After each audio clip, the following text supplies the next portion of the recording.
ഇപ്പോൾ weight lifting ജിമ്മിലൊക്കെ പോകുന്നവർക്ക് ഈ കണ്ടീഷൻ പൈൽസ് പോലെയുള്ള കണ്ടീഷൻസ് ഉള്ളവർക്ക് എത്രത്തോളം എക്സസൈസിൽ അവർക്ക് വെയിറ്റ് ട്രെയിനിങ് ഒക്കെ ഇൻക്ലൂഡ് ചെയ്യാനായിട്ട് പറ്റും? വളരെ നല്ലൊരു ചോദ്യമാണ് ഇത്.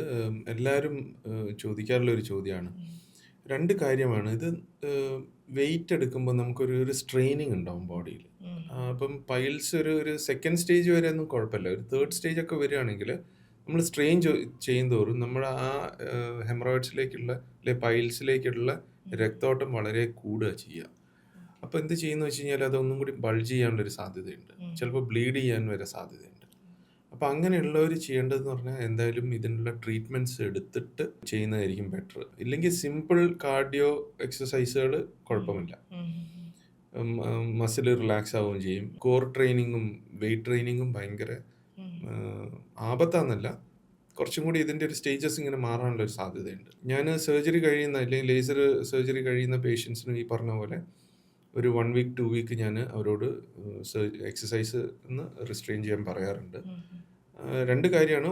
ഒന്ന് നമ്മൾ അവിടേക്കുള്ള രക്തം ഓട്ടത്തിനെ എബിലേറ്റ് ചെയ്യാണല്ലോ, അതിനെ ബ്ലോക്ക് ചെയ്യാണല്ലോ. അപ്പം നമ്മൾ പിന്നെയും സ്ട്രെയിൻ ചെയ്യുമ്പോൾ ചിലപ്പോൾ ഈ രക്തം നമ്മൾ ബ്ലോക്ക് ചെയ്തത് പിന്നെയും ഓപ്പൺ അപ്പ് ആവാനുള്ള ഒരു സാധ്യതയുണ്ട്. അപ്പം അതുകൊണ്ട് ഞാൻ പറയാറുണ്ട്, ഇതുപോലെ ഒരു 2 വീക്സ് മാക്സിമം നിങ്ങളൊന്ന് ഇതിനകത്ത് നിന്ന് റിഫ്രെയിൻ ചെയ്യണം. നിങ്ങൾ എക്സസൈസിൽ നിന്നും പിന്നെ ഹെവി വർക്ക്സ് നിന്നും, അതായത് ഇപ്പോൾ ഒരു ചുമട്ട് തൊഴിലാളിയാണ് അവരൊക്കെ ഇങ്ങനത്തെ കാര്യങ്ങൾ ഒഴിവാക്കുക. പിന്നെ ഓട്ടോ ഡ്രൈവേഴ്സ്, ശരിക്കും ഓട്ടോ ഡ്രൈവേഴ്സൊക്കെയാണ് ഏറ്റവും കൂടുതൽ ഇങ്ങനത്തെ ഓരോ കണ്ടീഷൻസിൽ നിന്ന് ഏറ്റവും കൂടുതൽ ഇതാവുന്നത്. എന്ന് വെച്ചാൽ they are expose to sunlight. ഒന്ന് ഡീഹൈഡ്രേഷൻ, ഫുൾ ഇരിക്കുന്നത്, പിന്നെ ആ വണ്ടിയുടെ ഒരു ചൂടുണ്ടാവുമല്ലോ, അത് നമ്മൾ നേരെ നമ്മുടെ ബട്ടക്സിലേക്കാണ് വരുന്നത്. മറ്റുള്ളവരോട് തട്ടിക്കയറുമ്പോൾ നമ്മൾ വിചാരിക്കും ഈ ഓട്ടോക്കാരെല്ലാവരും ഇതാണോ എന്ന്. പക്ഷെ അവരുടെ മാനസിക കണ്ടീഷൻ തന്നെ അങ്ങനെയാണ്. എന്താ വെച്ചാൽ ദേ work in A very stressful condition അല്ലേ. അപ്പോൾ അവരോടും ഞാനിങ്ങനെ പറയും, സർജറി കഴിയുമ്പം ഇതേപോലെ ഒരു 2 വീക്സ് മാക്സിമം നിങ്ങൾ റെസ്റ്റ് എടുക്കുക, പിന്നെ നിങ്ങൾ ജോലിക്ക് പൊക്കോളൂ. ചിലപ്പോൾ നമുക്ക് റീസ്റ്റാർട്ട് ചെയ്യാനായിട്ട് പറ്റും. പിന്നെ തീർച്ചയായിട്ടും ചിലപ്പോൾ ഒരു 2 വീക്സിൻ്റെ ഒരു ഫിനാൻഷ്യൽ ബേർഡനേ ഉണ്ടാവുള്ളൂ. പക്ഷേ അത് പിന്നെയും വരാതിരിക്കാനുള്ള ഒരു ഇതാണല്ലോ. അപ്പം അത് ഞാൻ പറയും, ഒരു 2 വീക്സ് നിങ്ങൾ മാക്സിമം ഒന്ന് ഇങ്ങനത്തെ ജോലികളൊന്നും ഒഴിവാക്കുക, എന്നിട്ട് പിന്നെ ജോലിക്ക് സ്റ്റാർട്ട് ചെയ്യുക. അപ്പോൾ ഈ പൈൽസ് എന്നുള്ള കണ്ടീഷൻസ് ഒക്കെ ഇപ്പം നമുക്ക് പേഴ്സണലി അറിയാവുന്ന ആൾക്കാർ തന്നെ 8-10 കൊല്ലമായിട്ട് പുറത്ത് പറയാതെ വേദന സഹിച്ച് വീട്ടിലെന്തെങ്കിലുമൊക്കെ മുറിവൈദ്യൻ വഴി ഇങ്ങനെ ഡീൽ ചെയ്ത് കൊണ്ടുപോകാറുണ്ട്. അപ്പോൾ ഇത് കാരണം ഉണ്ടാകുന്ന കോംപ്ലിക്കേഷൻസ് എന്തൊക്കെയായിരിക്കും? ഇത് വേദനയും സഹിക്കലും മാത്രമല്ല, അതിൻ്റെ കാരണം കോംപ്ലിക്കേഷൻസ് ഉണ്ടാവാൻ സാധ്യതകളുണ്ട്. പിന്നെ തീർച്ചയായിട്ടും അപ്പം ഈ സ്റ്റേജിനനുസരിച്ചാണ് നമുക്ക് ഇതിൻ്റെ കോംപ്ലിക്കേഷൻ റേറ്റ്സ് വരിക.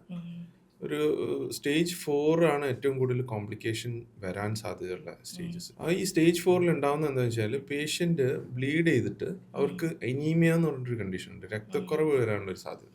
അതായത് ചില പേഷ്യൻസ് എൻ്റെ അടുത്ത് പല സ്ഥലങ്ങളിലും കാണിച്ച് ചെറിയ ചെറിയ ട്രീറ്റ്മെൻറ്റ്സ് ഒക്കെ എടുത്ത് ഒരു ഹീമോഗ്ലോബിൻ 3-4 വരെ പോയിട്ടുള്ള കണ്ടീഷൻസ് എൻ്റെ അടുത്ത് വരാറുണ്ട്. പിന്നെ അവർക്ക് ബ്ലഡൊക്കെ കൊടുത്ത് ട്രാൻസ്ഫ്യൂസ് ചെയ്ത് പിന്നെയാണ് നമ്മൾ ഇതിനുള്ള ട്രീറ്റ്മെൻറ്റ് ചെയ്യുക. അപ്പം ഇത്രയും കേരളം പോലൊരു സ്ഥലത്ത് ഇത്രയും ഡോക്ടേഴ്സും ഇത്രയും ആയുർവേദ ഡോക്ടേഴ്സ് ഉണ്ട്, എല്ലാ ഹോമിയോ ഡോക്ടേഴ്സ്, നമ്മൾ അലോപ്പതി ഡോക്ടേഴ്സ് എല്ലാവരും ഉണ്ട്. ഇത്രയും അങ്ങനെയുള്ളവരിൽ ഇങ്ങനെയുള്ള ഒരു കോംപ്ലിക്കേഷൻ വരിക എന്ന് പറയുന്നത് ശരിക്ക് അത് പേഷ്യൻ്റെ അടുത്തുള്ളൊരു മിസ്റ്റേക്കാണ് അല്ലേ. ഇത്രയും അവൈലബിൾ ആണ്. ഇപ്പം നോർത്ത് ഇന്ത്യയിലൊന്നും പോകുന്ന പോലെയല്ല, അവിടെയൊക്കെ വളരെ കുറച്ച് ഡോക്ടേഴ്സാണെന്ന് വിചാരിക്കാം, കുറേ ക്വാക്സ് ഉണ്ടാവാം. പക്ഷെ ഇവിടെ എന്ന് പറയുന്നത് കേരളത്തിൽ ഒട്ടും ഇല്ലാത്തൊരു കാര്യങ്ങളാണ് അല്ലേ ഇത്.